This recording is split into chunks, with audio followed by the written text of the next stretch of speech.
Messi എവിടെ വരണം എന്നുള്ള ചർച്ച നടക്കുമ്പോൾ കോഴിക്കോട് എന്ന പേര് പോലും ഈ കളി വെക്കാനുള്ള ഒരു സ്ഥലത്ത് നമ്മൾ ആരും കേട്ടിട്ടില്ല.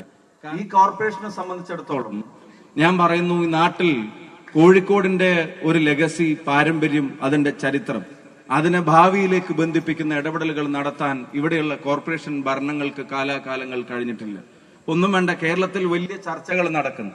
ആ ചർച്ചകൾ നടന്നപ്പോൾ ഒരു പ്രധാനപ്പെട്ട ചർച്ച മെസ്സി എവിടെ വരണം എന്നുള്ളതായിരുന്നു. ഒരു പ്രധാനപ്പെട്ട ചർച്ച മെസ്സി എവിടെ വരണം എന്നുള്ള ചർച്ച നടക്കുമ്പോൾ കോഴിക്കോട് എന്ന പേര് പോലും ഈ കളി വെക്കാനുള്ള ഒരു സ്ഥലത്ത് നമ്മൾ ആരും കേട്ടിട്ടില്ല. കാരണം അത് വരാനുള്ള ഇൻഫ്രാസ്ട്രക്ചർ ഇവിടെ ഇല്ല എന്നുള്ളതാണ് ഏറ്റവും പ്രധാനപ്പെട്ട ഘടകം.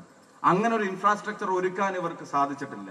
കാൽപന്ത് കളിയിൽ മലബാറിനോളം കാൽപന്ത് കളിയെ പ്രണയിച്ച ആളുകൾ ഈ നാട്ടിൽ വേറെ ഉണ്ടോ? ബാക്കിയുള്ള ആളുകൾക്ക് ഫുട്ബോൾ ഇഷ്ടമില്ല എന്നുള്ളതല്ല. പക്ഷെ ഇവിടുന്ന് യാത്ര ചെയ്ത് കൊച്ചിയിൽ പോയി ബ്ലാസ്റ്റേഴ്സിന്റെ കളി കാണുന്നവരിലും എത്ര ആളുകൾ ഈ നാട്ടുകാരുണ്ട്? എത്ര യാത്ര ചെയ്തിട്ട് അവിടെ പോകുന്നു? അവിടെ നമുക്കൊരു ഗ്രൗണ്ട് വേണം. തിരുവനന്തപുരത്ത് കാര്യവട്ടം സ്റ്റേഡിയം വന്നു.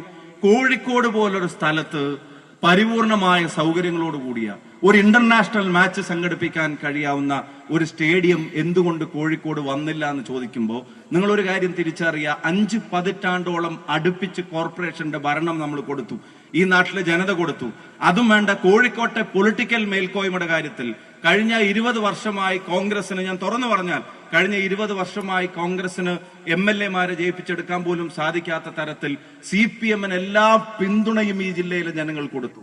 LDF-ന് എല്ലാ പിന്തുണയും ഈ ജില്ലയിലെ ജനങ്ങൾ കൊടുത്തു. 10 വർഷം അടുപ്പിച്ച് ഭരണം കൊടുത്തു. കോർപ്പറേഷന്റെ ഭരണം പതിറ്റാണ്ടുകൾ കൊടുത്തു.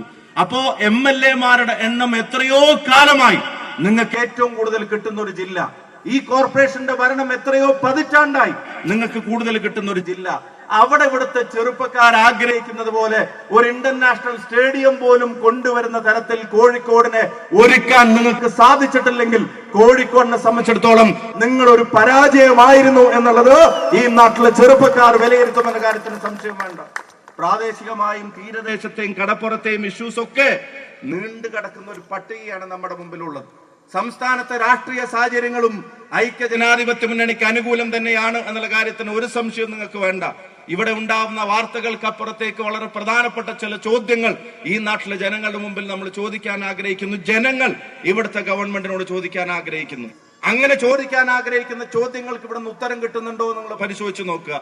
ഒന്നും വേണ്ട, ശബരിമല പ്രശ്നം എത്ര ലാഘവത്തോടെയാണ് അതിൽ നിന്ന് അവരുടെ പാർട്ടി സെക്രട്ടറി ഉൾപ്പെടെയുള്ള ആളുകൾ കൈയൊഴിഞ്ഞു പോകുന്നത്. പാർട്ടിയുടെ പ്രധാനപ്പെട്ട നേതാവ് ജയിലിൽ കിടക്കുന്നതിനെ സംബന്ധിച്ച് ചോദിച്ചപ്പോ ഗോവിന്ദ മാഷ് പറഞ്ഞത് ജയിലിൽ കിടന്നിട്ട് തന്നെയാണ് ഞങ്ങളൊക്കെ ഇത്തരത്തിൽ ഉത്തമ കമ്മ്യൂണിസ്റ്റുകളായത് എന്നുള്ളതാണ് മറുപടി പറഞ്ഞത്. അവരൊക്കെ കട്ടിട്ടാണോ ജയിലിൽ കിടന്നത് ഗോവിന്ദ മാഷ്? സമരങ്ങളിൽ പങ്കെടുത്ത് ജയിലിൽ കിടന്ന കമ്മ്യൂണിസ്റ്റുകാരെ നിങ്ങൾ ആക്ഷേപിക്കുകയല്ലേ? പോരാട്ടങ്ങളുടെ ഭാഗമായി ജയിലിൽ കിടന്ന കമ്മ്യൂണിസ്റ്റുകാരെ നിങ്ങൾ ആക്ഷേപിക്കുകയല്ലേ? ഇങ്ങനെ വലിയൊരു അഴിമതി, ഒരു തട്ടിപ്പ് നടത്തിയതിന്റെ പേരിൽ ജയിലിൽ കിടന്ന ആളുകളെ സമരങ്ങളിൽ ജയിലിൽ കിടന്ന കമ്മ്യൂണിസ്റ്റുകളുമായി താരതമ്യം ചെയ്യുമ്പോൾ നിങ്ങളുടെ പാർട്ടിക്കാർക്ക് പോലും ദഹിക്കാത്ത ന്യായീകരണങ്ങൾ, ക്യാപ്സ്യൂളുകൾ നിങ്ങൾ ഇറക്കിക്കൊണ്ടിരിക്കുമ്പോ അതിനെതിരെ നാട്ടിലെ ജനങ്ങൾ പ്രതികരിക്കുമെന്ന കാര്യത്തിന് സംശയം വേണ്ട. നിങ്ങൾ ചോദിക്കും, ഇപ്പൊ ആരാ ജയിലിൽ കിടക്കുന്നേ? ആരാ ഈ ജയിലിൽ കിടക്കുന്നത്?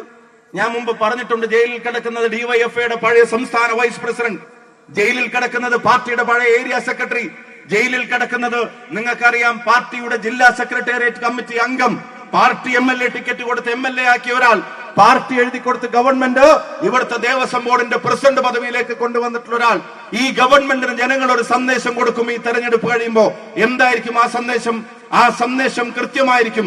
ജനങ്ങൾ ഗവൺമെന്റിനെ ബോധ്യപ്പെടുത്തും, ദേവസ്വം ബോർഡ് എന്ന് പറയുന്നത്, ദേവസ്വത്തിന്റെ ബോർഡ് എന്ന് പറയുന്നത് അയ്യന്റെ അമ്പലത്തിന്റെ സ്വർണം സ്വത്തും കാക്കാനുള്ളതാണ്, കക്കാനുള്ളതല്ല എന്ന് ഈ നാട്ടിലെ ജനങ്ങൾ, അവർ ഈ ഗവൺമെന്റിനെ പഠിപ്പിക്കുന്ന തെരഞ്ഞെടുപ്പായിട്ട് ഇത് മാറണം, മാറ്റണം.